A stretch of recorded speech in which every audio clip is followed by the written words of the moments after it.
Aujourd'hui, l'Église catholique fête Sainte Marguerite Bourgeois, Saint Benoît de Biscop, Bienheureux Pierre-François Jamet.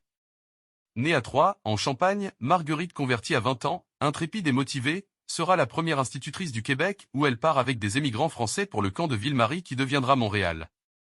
En totale confiance dans la Providence, à travers pauvreté et danger, dans une région incivilisée, elle fonde la congrégation de Notre-Dame, origine de l'éducation chrétienne des filles au Québec. Éprouvée et calomniée, persévérant par la prière sur la brèche, elle rejoint son Seigneur à Montréal le 12 janvier 1700. Saint Benoît de Biscop. Saint Benoît est l'un des principaux ecclésiastiques de l'Angleterre anglo-saxonne. Il est né dans une famille noble et grandit à la cour du roi Oswiu de Northumbrie. Il entreprit 5 voyages à Rome qui lui permettront de découvrir le rite romain et de le ramener en Angleterre. Saint Benoît est surtout célèbre pour la fondation de nombreuses abbayes parmi lesquelles l'abbaye de Wearmouth en 674 et l'abbaye de Jarrow en 682 qui deviendront des centres théologiques importants en Angleterre. Il est le saint patron de la ville de Sunderland en Angleterre. Bienheureux Pierre-François Jamet. Le bienheureux Pierre-François Jamet est vénéré à Caen, dans le diocèse de Bailleul-Lisieux.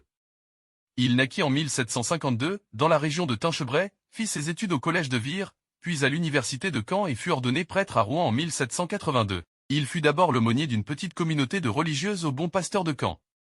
En 1790, cette communauté est dispersée, l'abbé Jamet, avec courage, refuse d'admettre la constitution civile du clergé, il connaît la vie aventureuse et le dangereux ministère clandestin de prêtres réfractaires.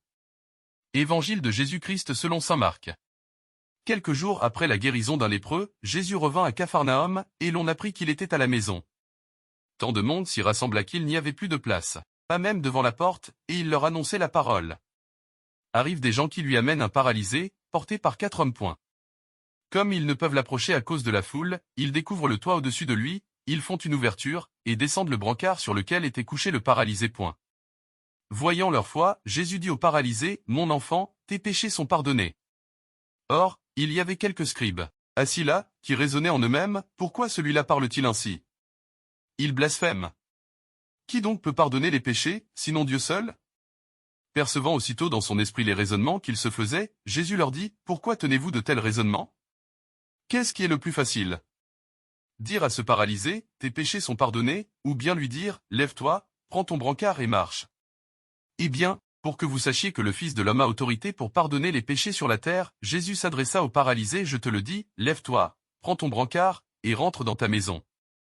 Il se leva, prit aussitôt son brancard, et sortit devant tout le monde. Tous étaient frappés de stupeur et rendaient gloire à Dieu, en disant, nous n'avons jamais rien vu de pareil. Acclamons la parole de Dieu. Louange à toi Seigneur, Jésus.